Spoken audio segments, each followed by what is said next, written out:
Hey there, guys. So it's been a while since we last spoke. A couple reasons for that. Obviously, the work monster hit a little bit, as it usually does. It is a busy time of year for everybody, unfortunately, though luckily things are calming down a little bit. Also, another factor I'll probably talk about at the end of the video, but more importantly, what I want to talk to you guys today about is Pixar's new movie, Coco. So I saw the movie a little while ago and sort of waited to give people more of an opportunity to watch it before we talked about it. But as per usual, I will be talking about the movie. We may hit some spoilers, so if you haven't seen Coco yet, stop the video, go watch it, come back when you're done. I'll still be here, but this is fair warning to everybody. There may be some spoilerish talk in the next few minutes or so. All right, but first things first, before we get into Coco itself, let's address Olaf's frozen adventure. So I find this kind of interesting because honestly, I didn't really have much, expectations for this short going into it, so I enjoyed it perfectly fine. It seems like there's been a bit of a backlash to this short, and there's, I think, a couple reasons for that, and I'll get into that in a minute, but there's been so much backlash to the point that it is now not being shown in front of Coco, which, again, I think there's a couple factors for that. One is, I think, just backlash in general. I know, like, theaters in Mexico, because they were so into the movie Coco, they had not shown Olaf's Frozen Adventure in front of it really almost from the jump because of complaints. And I also think because it is going to be airing on ABC this coming week, I think that that's probably another factor for why it's not in theaters, because it wouldn't make sense to have it on free TV and in theaters at the same time. But yeah, I mean, I thought it was honestly a pretty harmless short. The music was acceptable. There's nothing, on the level of the movie in terms of music, but I thought the songs were good. We got to hear Jonathan Groff sing. That was kind of cool, seeing as that was one of my biggest gripes about Frozen, is that you have this world-renowned Broadway musical star and he doesn't sing. So that was kind of cool. And again, it was just a reminder that how much I like the characters of Frozen, how much I like the character of Olaf, and I found myself to be laughing more than I thought I would at the short. Again, I liked the humor of it. I like the humor of Olaf. I don't know. Again, I had no real problems with the short. The only thing that I will grant is probably a little bit long, and there's a bit of a reason for that. So from what I understand, Olaf's Frozen Adventure was originally supposed to be a made-for-TV special, so that would explain its length. Before the decision was made to put it in front of Coco, the official reasoning for why it was put in front of Coco was that it was deemed too cinematic for television.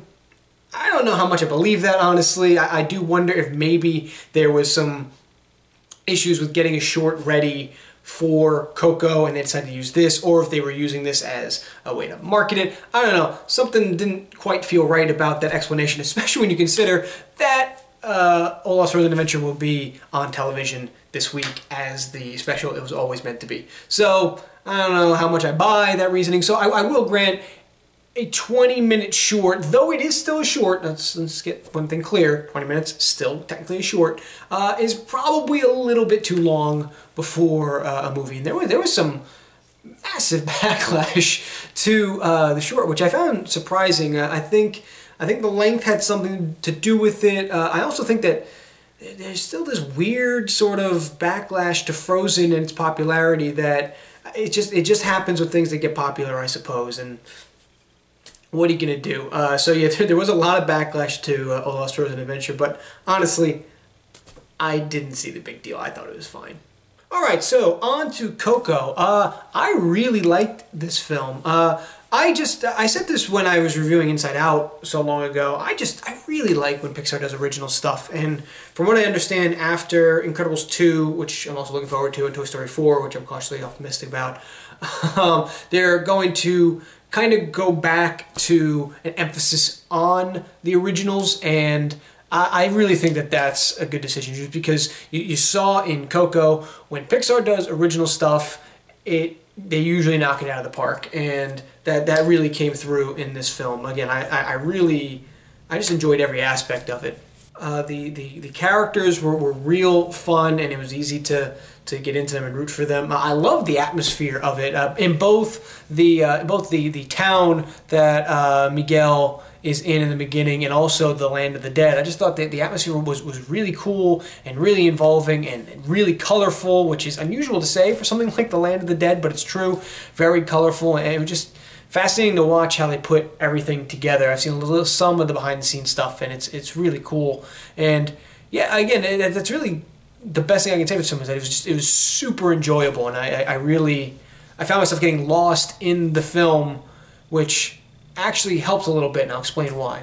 So, in the film, again, a little bit of spoiler warnings here, there's some major twists by the end, which I thought was interesting because I was kind of in my head praising that we weren't going to make the fact that Ernesto de la Cruz was related to Miguel as a big twist, because it just felt so obvious, and we kind of established it in the first 10 minutes or so that, like, he's his great-great-great-grandfather. Cool.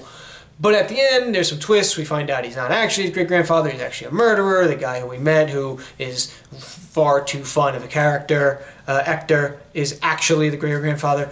And what was cool about that is that looking back on it, the twist was probably a little telegraphed, in all honesty. Especially, you had Hector's got the gold tooth, and the guitar has the gold tooth, and just the fact that he was way too important of a character to not kind of play into the ending and all that stuff.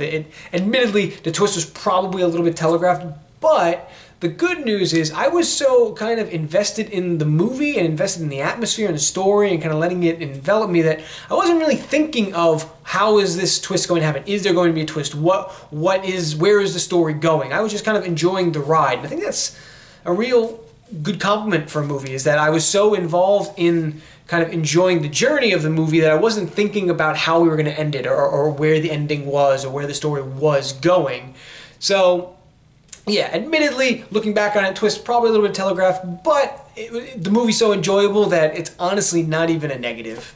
The music from the movie is also just A+.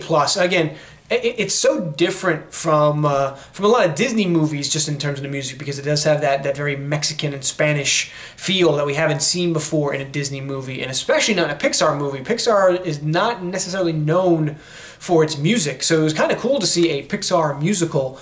And again, it was cool that the music worked well within the story, because the story really, it's about family and everything else, and that's certainly at the core of it, but it's also very much about music. And because it feels like it's about music, the music makes sense within. And again, I've made this comment a lot when I review Disney movies in my Disney Guy reviews, is that I always enjoy when the music feels natural within the story. It's always like an added bonus, and that's exactly what happened here. Because we established that music is such a part of this world and a part of Miguel, that whenever music did happen, it was part of a performance or something like that, and it was just, you were always surrounded by music in the movie, so it wasn't like people just burst out into songs and sing their feelings, which is fine and all, but it's always an added bonus to me when it can be just so seamlessly integrated within the story so as to feel natural, and that's exactly what we got in this movie.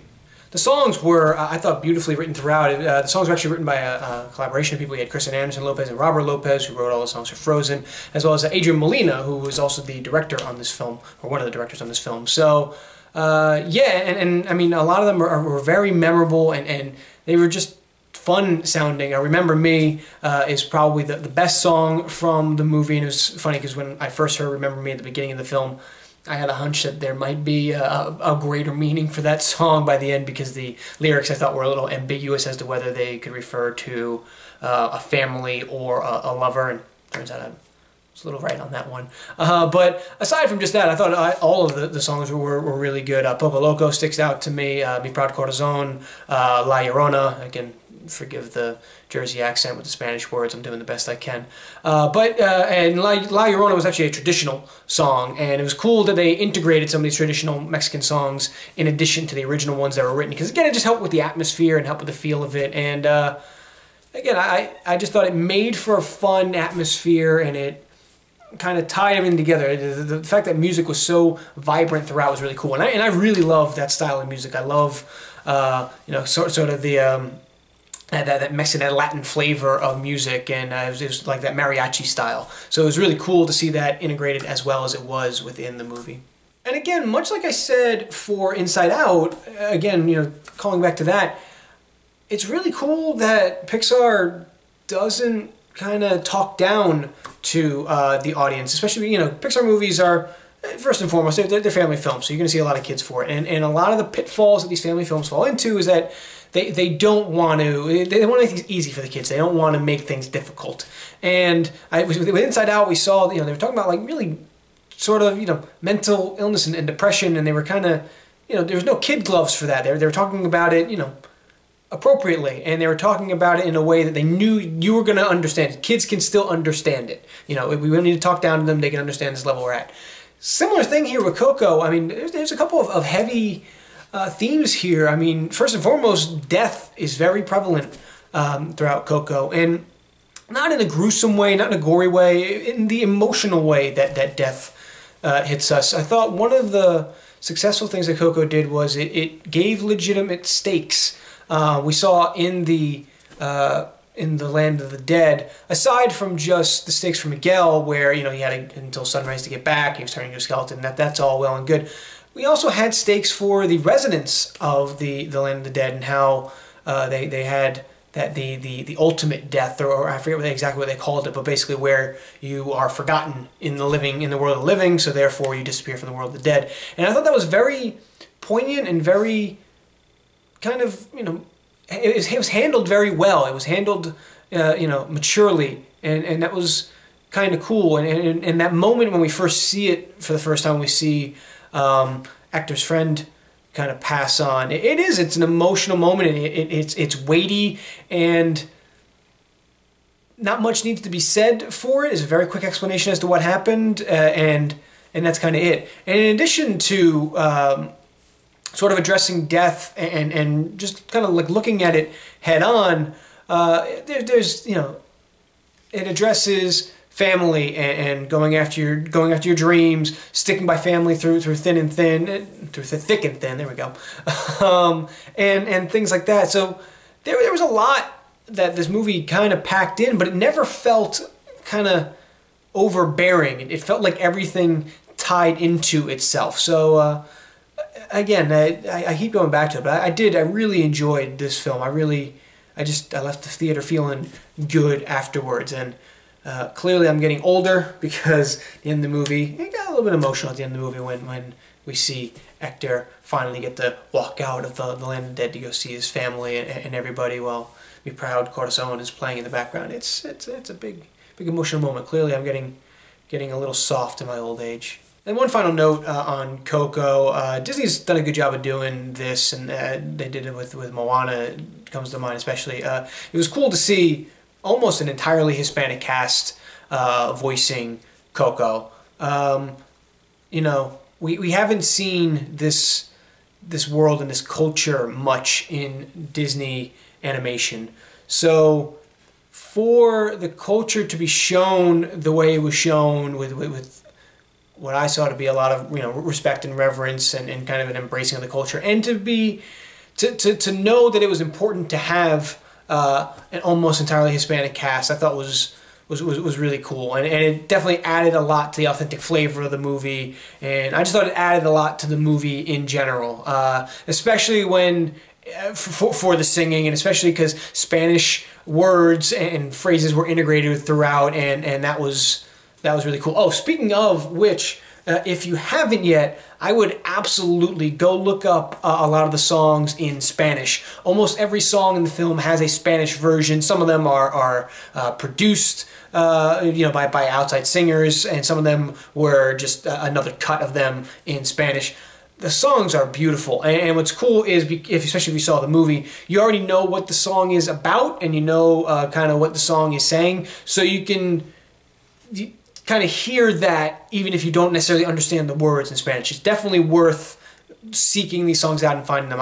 In some cases, I like the Spanish versions of the song even better than the English versions, despite not being a native Spanish speaker, because there's so much kind of emotion in the songs, and they're done so well, and they feel so authentic. So definitely, if you haven't, check those out. And if you haven't seen Coco yet, absolutely check it out. I give it as much of a recommendation as I can give. It is Pixar at its finest, and I'm super happy that this movie's doing well, because I'm always happy when an original story from Pixar is doing well. I always have when an original story is doing well from Disney in general, because it encourages more original stories and it encourages more originality. So super cool that this movie's doing well. I hope that it leads to more and more original, unique stuff coming from both Pixar and from Disney.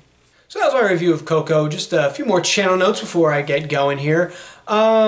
So like I said before, it's been a little while since I've talked to you guys. Part of it was work. The other part of it was, oh man, I just hit a massive bout of writer's block. It was one of those ones where I was writing the script for my next episode. It wasn't coming out the way I wanted it to, and it happens sometimes. I'm usually pretty good with what I want kind of going on the page. This time, something just wasn't working, so I kept trying to rework it, and then I just kept getting writer's block in between how much I was working and how much I was struggling writing this script.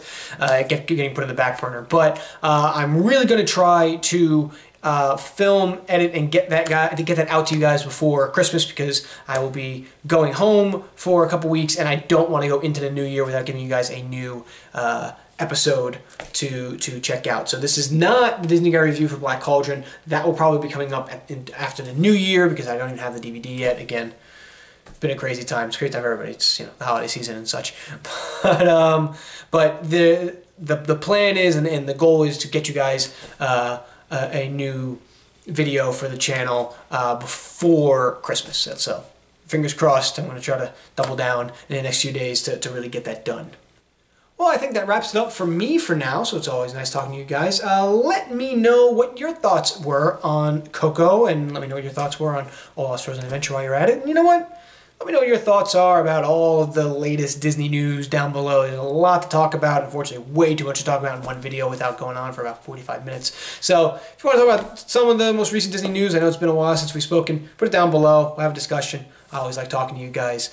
If you want to keep up to date with the channel, get some updates on me and everything else going on, you can follow my Twitter. That's down below. And if you're a patron of the channel, make sure you check out my Patreon. Either today or tomorrow, I'll be putting up a exclusive Patreon review for the movie Wonder, which I also saw recently. And if you are not a patron of the channel, there will be a link to my Patreon down below.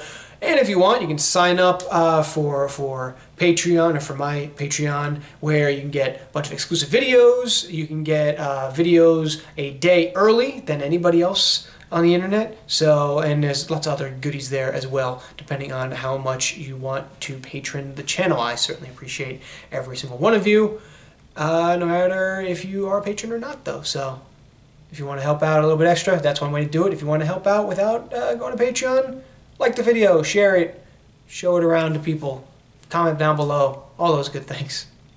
Alright, I think I've rambled enough for one day, so I'm going to leave now, and hopefully I will be seeing you guys very, very soon. Bye!